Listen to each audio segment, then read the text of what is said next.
The Tibetan Book of the Dead, or Bardo Thidal, is one of the oldest and most profound works on the transition between life and death. However, for Carl Jung, its value goes far beyond the moment of physical death. He saw it as a guide for life, a mirror reflecting the psychological journey of individuation. The Tibetan Book of the Dead describes the intermediate state, or bardo, that consciousness traverses after physical death, a realm where terrifying and divine visions appear, confronting the deceased with their actions, desires, and illusions accumulated in life.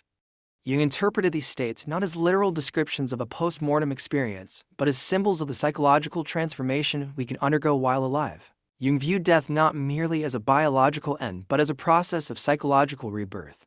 He believed that facing our mortality and the unresolved aspects of our psyche, our fears, shadows, and attachments, was essential for achieving wholeness. To Jung, the bardo described in the book symbolized the transitional states we experience at various points in life when old parts of us die, so that new ones can emerge. This Tibetan teaching challenges us to confront our deepest fears and recognize that the terrifying and divine visions in the bardo are projections of our own minds. It offers a vital lesson for life. The external situations we perceive as chaotic or threatening often mirror our internal states. Combined with Jung's perspective, the Tibetan Book of the Dead invites us to reflect. Are we living with awareness of our inner transitions, or are we avoiding the deaths necessary for our growth? This exploration will delve into how these lessons can transform our relationship with life and the inevitable cycle of death and rebirth. For Carl Jung, the Tibetan Book of the Dead provides rich psychological symbolism that transcends its Tibetan spiritual context. He saw the descriptions of the bardos as metaphors for the internal processes we face throughout life.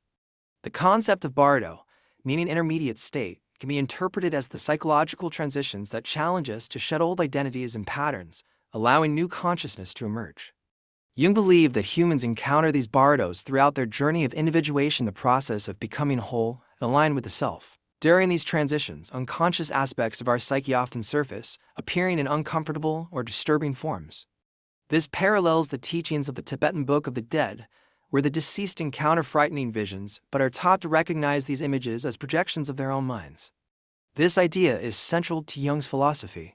He asserted that the conflicts, fears, and anxieties we face externally are often reflections of unconscious content we project onto the world. Thus, life's difficult transitions, such as the end of a relationship, a crisis of identity, or confronting mortality, become opportunities to face these projections and integrate them into consciousness. In the Tibetan Book of the Dead, a crucial instruction is given to the deceased. Recognizing the visions as creations of one's own mind is the key to liberation. Carl Jung linked this idea to the concept of making the shadow conscious. In his theory, the shadow represents everything we repress or deny about ourselves. During moments of crisis, these repressed aspects surface, creating fear, confusion, or resistance. Acknowledging them as part of who we are, rather than fighting against them, is essential for psychological growth. The bardo also symbolizes impermanence. Jung often reflected on how life is marked by cycles of death and rebirth, not just literal death, but small deaths, such as the end of phases, the letting go of outdated beliefs, or the abandonment of obsolete identities. The book reminds us that to live fully, we must embrace transformation, which requires the death of what no longer serves us. The lessons of the Tibetan Book of the Dead, combined with Jung's perspective, offer profound insights into how crises and transitions can become opportunities for self-discovery. But how can these ideas be applied in practical life? Let's explore concrete examples of how the psychological bardo manifests in our lives and how to navigate it consciously. Pedro's story, a career in crisis. Pedro, a young lawyer, feels an increasing emptiness despite years of dedication to his career. He begins to question whether the path he chose truly reflects who he is. Pedro is experiencing a bardo, a state of transition where old certainties are challenged and new possibilities remain unclear. He feels anxious, afraid of failure, and pressured to maintain appearances. Instead of ignoring these feelings, Pedro decides to turn inward and explore what truly motivates him. Following Jung's advice, Pedro practices introspection. He starts keeping a dream journal and notices a recurring theme: dreams of labyrinths and closed doors. Reflecting on these symbols, he realizes that his emptiness stems from repressing a deep desire to work with art, something he had always dismissed as impractical. This insight helps Pedro redefine his path, finding ways to integrate his passion for art into his professional life. Carla's story, healing after a breakup. Carla, on the other hand, faces the end of a significant relationship. She feels like she has lost a part of herself and fears the future. Jung saw breakups as opportunities to confront the shadow, in this case, the aspects of Carla she projected onto her partner, which she must now integrate. During her healing process, Carla practices meditation and explores her emotions through active imagination. She visualizes her feelings of emptiness as a vast, dark ocean.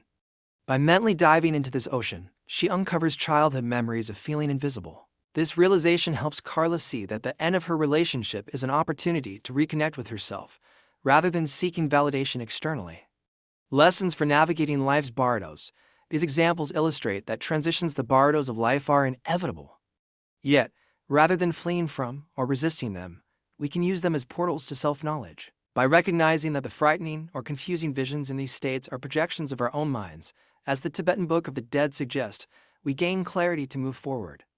You emphasize that true wisdom about life emerges when we confront death, both literally and symbolically. The Tibetan Book of the Dead teaches us that life and death are intertwined, and that understanding transitional processes is essential to living consciously. Jung linked this idea to the collective unconscious, arguing that the images and archetypes described in the Tibetan text resonate deeply with all of us, regardless of culture or belief. Through these teachings, we are reminded that facing life's transitions with courage and awareness not only transforms our individual experience, but aligns us with the universal cycles of change, growth, and renewal. In the Tibetan Book of the Dead, one clear instruction is given to the deceased: recognizing the visions as creations of one's own mind is the key to liberation. Carl Jung connected this idea to his concept of making the shadow conscious. The shadow, in his theory, is made up of everything we repress or deny about ourselves. During crises, these repressed parts rise to the surface, creating fear, confusion, or resistance. Recognizing them as integral parts of who we are rather than fighting against them is essential for psychological growth. The symbol of impermanence, the bardo, also symbolizes impermanence, a theme Jung explored extensively. He recognized that humanity's resistance to change, whether aging, the end of cycles, or loss of identity, is a major source of suffering. The Tibetan text confronts us with the reality that everything is transient, inviting us to release the attachments and illusions we create to avoid facing this truth. For Jung, this detachment was not just a spiritual philosophy, but a psychological necessity. Clinging to outdated ideas, social roles, or behavioral patterns can trap us in stagnation. Jung proposed that individuation, the journey to becoming one's true self, requires a series of symbolic little deaths, where old parts of our identity must die so new ones can emerge. This symbolic death mirrors the bardo, the crossing from one state to another. Facing inner divinities and demons, in the Tibetan Book of the Dead, the deceased encounters visions of peaceful and wrathful deities. Jung interpreted these figures as internal archetypes rather than external beings. Peaceful deities represent our higher potential, while wrathful ones embody our fears and unresolved conflicts. To live consciously, we must learn to integrate these opposing forces instead of being controlled by them. Jung believed that awareness of death is a powerful catalyst for purposeful living. Recognizing the finitude of existence forces us to question what truly matters and to reframe our priorities. The Tibetan Book of the Dead is not merely a guide to the moment of death, it teaches us to embrace the impermanence and mystery of life.